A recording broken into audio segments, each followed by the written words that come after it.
రామ్ నారాయణ రామ్. చాలా మంది రోజు 25 కప్పుల టీ తాగుతారు.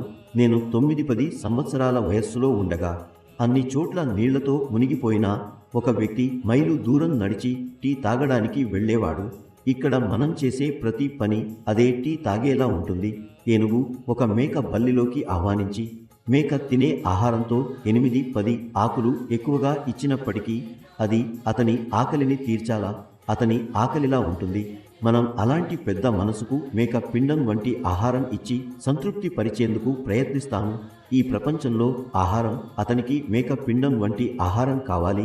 ఈ ప్రపంచంలో ఇంతటి హాయ్ పోటాపోటీ గొడవ ఇష్టం కాని విషయం ఎందుకు జరుగుతుంది? ఏనుగుకు ఆహారం ఇవ్వకుండా బిగిచి పెట్టితే అది అశాంతిగా ఉంటూ ఉంటుంది. మనసు ఆహారం మార్కెట్. హాయ్ లేదా ఉద్యోగం కాదు. ప్రపంచంలోని మొత్తం ఆహారాన్ని ఇచ్చినా అది ఒక క్షణంలో అంతం అవుతుంది. మనసుకు దాని సరిగ్గా సరిపోయే ఆహారం ఇవ్వకపోవడంతోనే సమస్యలు, మలుపులు హాయ్ అన్నీ ఉంటూనే ఉంటాయి. వాటి రావడానికి ఇంకో కారణం లేదు. మనసు ఏ పని చేయకపోతే అది కూర్చుని ఇదే పని చేస్తుంది. దీన్ని అవాకించకపోతే అప్రాకృతికంగా చెప్పవచ్చు.